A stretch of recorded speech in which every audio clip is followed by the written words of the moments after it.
Uma das forças menos conhecidas, menos estudadas do Terceiro Reich é justamente aquela que combatia os incêndios, particularmente importantes na segunda metade da Segunda Guerra Mundial. Nós vamos falar hoje, então, da Feuerschutzpolizei, o Corpo de Bombeiros do Terceiro Reich. No começo do século XX, a maioria dos países do mundo ainda não tinha uma organização bem clara para o seu corpo de bombeiros. Na verdade, essa expressão corpo de bombeiros basicamente nem existia, porque as formações que combatiam incêndio eram, em sua grande maioria, instituições municipais, muitas vezes voluntárias ou mesmo privadas, que estavam diretamente ligadas à preservação de uma indústria ou de um complexo importante. Então, como você pode imaginar, essa situação aí dá margem a diversos desencontros, porque cada departamentozinho desse aí vai fazer compras, vai treinar seu pessoal, vai agir contra incêndios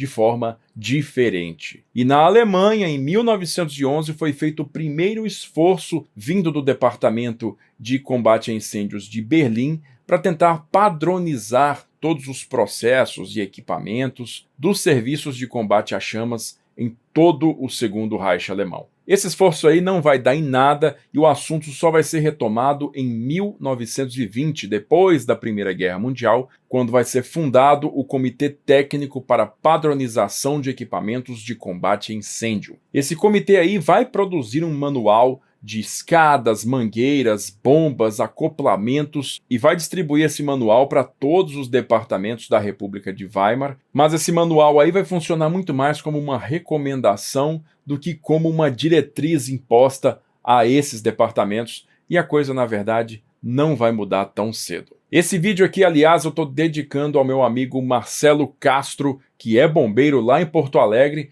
mas também ao Hugo e ao Henrique Mazotti, também bombeiros em São Paulo, que foram com a gente, com a sala de guerra, para a expedição 80 anos do dia D, lá na Normandia, ano passado. E você aí que ainda não foi, mas tem muita vontade de conhecer aquela região toda onde aconteceram os desembarques aliados do dia D, pode vir com a gente neste ano, tá? Porque em junho de 2025 a sala de guerra está partindo para a França, onde eu vou mostrar para você as praias, os cemitérios, os marcos históricos, os locais sagrados, para você entender tudo sobre a campanha de libertação da Europa. E se você está interessado, então acessa esse link que está aqui e chama lá um dos nossos agentes, que eles vão oferecer para você as melhores condições possíveis para você realizar esse sonho, tá? Eu vou ser o seu guia e te aguardo lá. A história dos bombeiros na Alemanha só vai mudar realmente a partir de 1933, quando Hitler assume o poder lá no país. Isso porque apenas alguns meses depois de Hitler chegar ao poder,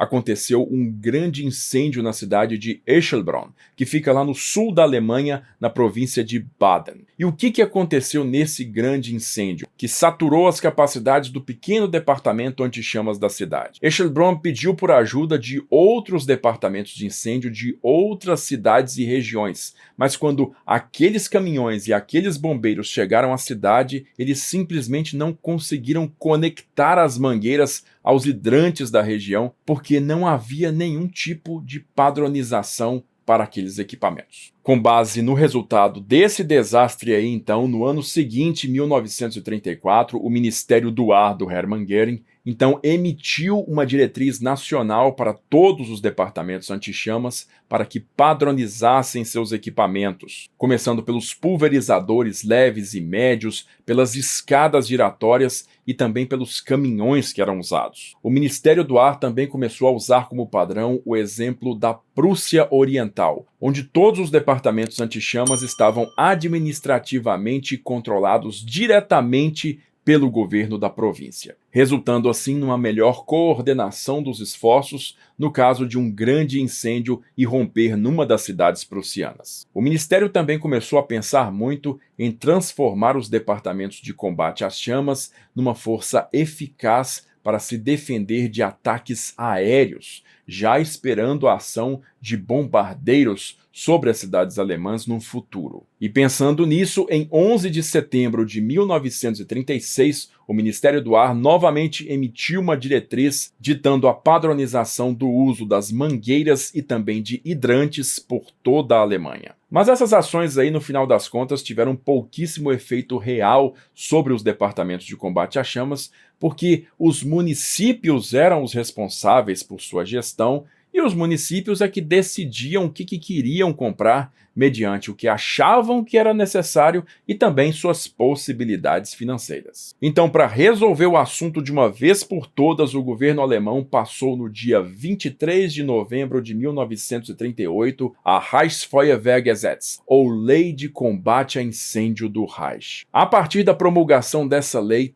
todos os departamentos de combate às chamas em toda a Alemanha passaram a ser submetidos ao controle administrativo direto do Ministério do Interior, e o seu comando passou a ser exercido pela Ordnungspolizei, ou ORPO, a Polícia de Ordem Pública, que era comandada pelo SS Obergruppenführer Kurt Daluege. Dessa forma, foram estabelecidos oficialmente 65 departamentos de combate às chamas por toda a Alemanha, e a força passou a ser conhecida oficialmente como Feuerschutzpolizei, ou literalmente Polícia de Combate às Chamas. Em 1939, os antigos uniformes de túnica azul com calça preta utilizadas pelos bombeiros alemães foram substituídos por novos uniformes verdes, muito parecidos com o da própria ORPO, só que com detalhes na costura nas insígnias na gola em tom vermelho, ao contrário da ORPO, que usava esses detalhes numa cor verde claro. A Feuerschutzpolizei também passou a usar a insígnia da ORPO,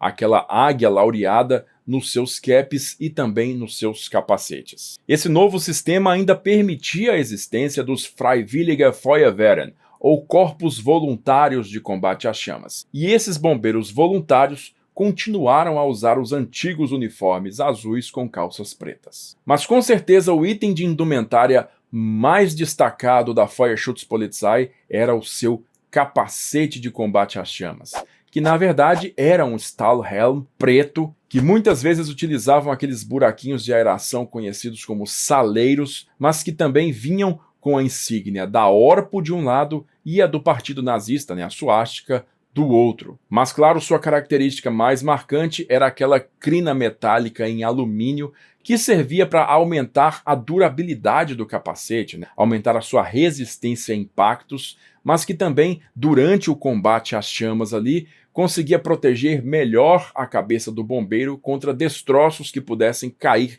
diretamente em cima da cabeça dele. Então aquela crista agiria como uma espécie de cunha que desviaria esses destroços para um lado ou para o outro. Em outros casos também, os próprios bombeiros poderiam retirar o capacete da cabeça e quebrar vidraças, janelas, utilizando a própria crista de alumínio. Um último detalhe era uma cobertura removível da nuca para proteção aqui da parte traseira da cabeça, feita em couro. E as mudanças não pararam por aí, porque nessa época o general Adolf von Schell, que era subsecretário de Estado dentro do Ministério dos Transportes, com o título de plenipotenciário para veículos motorizados do Terceiro Reich, colocou então em vigor o Plano Schell, o seu plano para padronizar a fabricação em toda a indústria automotiva alemã somente para veículos de interesse do Estado. Então Schell instruiu a Opel, Daimler-Benz, Saurer, enfim, todas as fabricantes de caminhões alemães a fabricar somente 3 classes de veículos para combate às chamas. Essas 3 classes de veículos aí eram leve, média e pesada, correspondentemente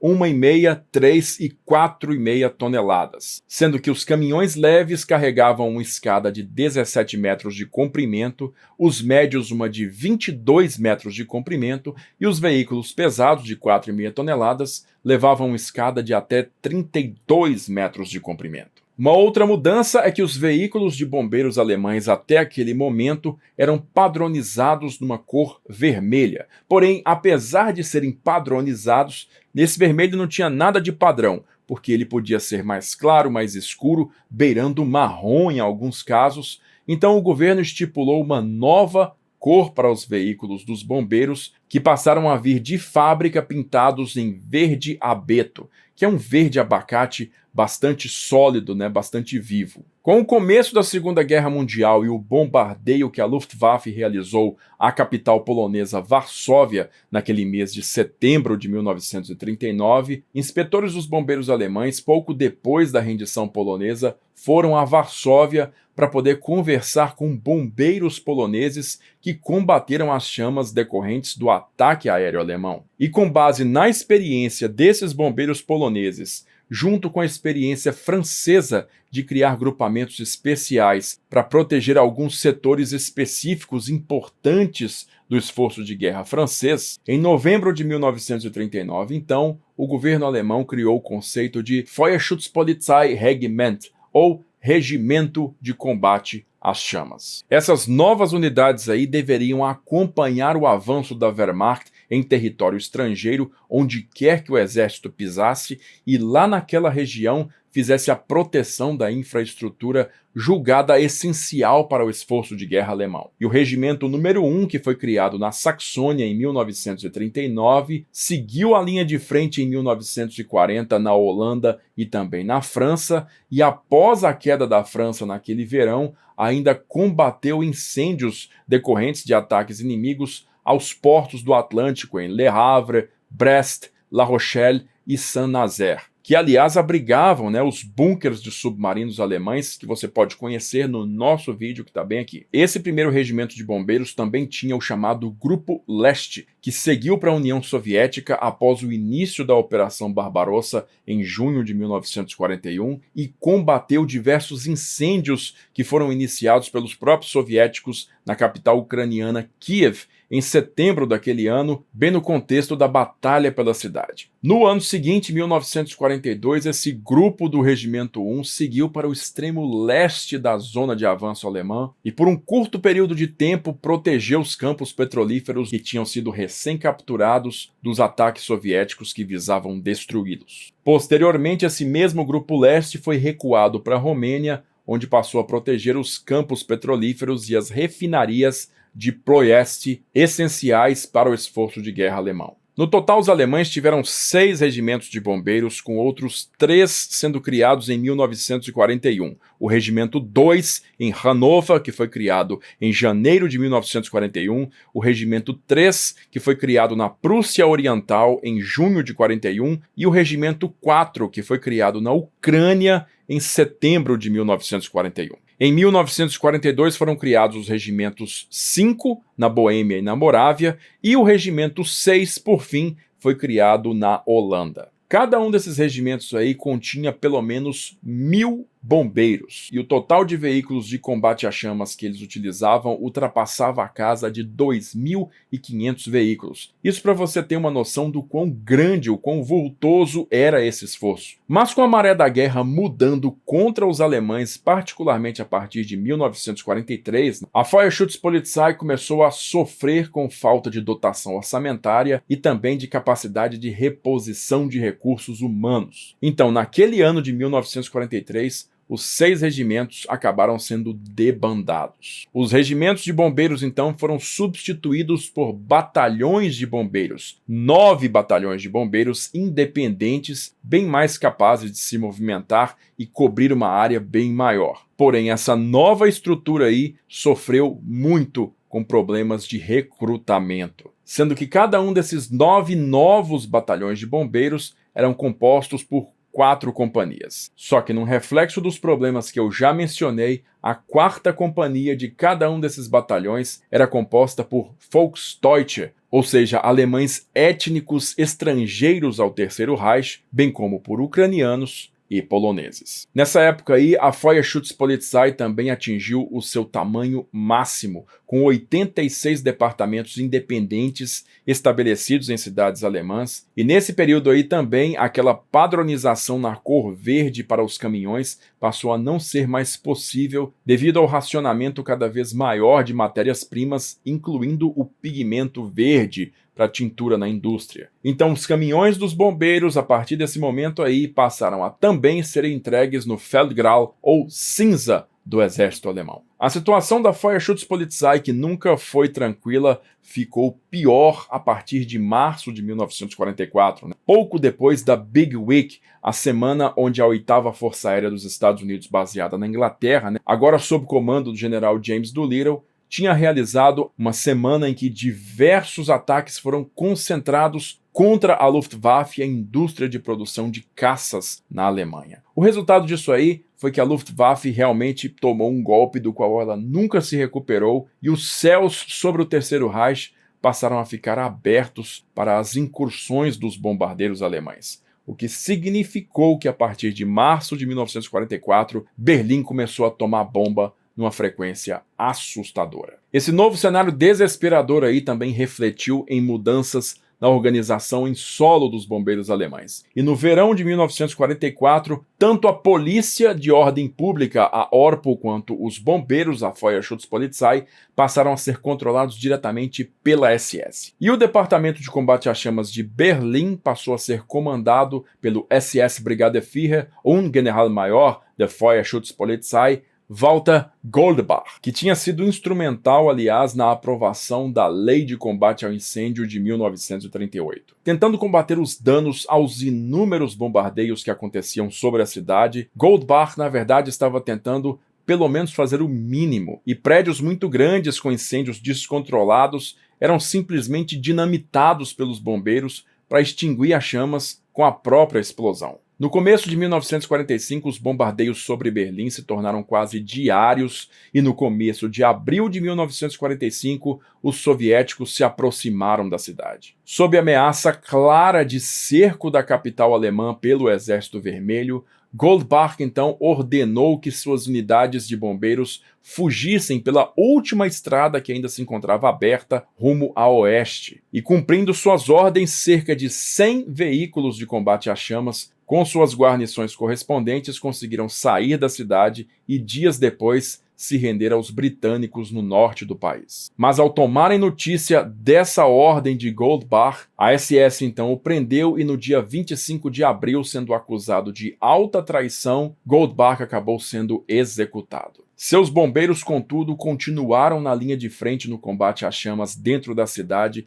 até o último momento antes do anúncio da rendição de Berlim em 2 de maio, sendo que muitos bombeiros, inclusive, passaram a ser usados como infantaria regular no desespero daquelas últimas horas. E até os nossos dias, o legado de Walter Goldbach continua ambíguo. Muita gente julga que sua ordem do dia 22 foi emitida por pura covardia e outros dizem que ele foi um herói ao salvar aquelas guarnições de bombeiros da captura e destruição certa pelo Exército Vermelho. Bom, mas nessa discussão aí, pelo menos um fato a gente tem, que esses cerca de 100 veículos que escaparam de Berlim pelas ordens de Goldbach naquele dia 22 de abril, acabaram retornando para a capital alguns meses depois, já depois do final da guerra, constituindo ali o núcleo do novo Corpo de Bombeiros da nova Alemanha pós-1945. E você que curte esses assuntos da Segunda Guerra Mundial, já pensou em colocar uns itens bem interessantes aí na sua coleção? Pois olha essa coleção exclusiva de 10 cards dos 80 anos do dia D que eu comprei lá na Normandia ano passado. Belíssimamente ilustrada com 10 cenas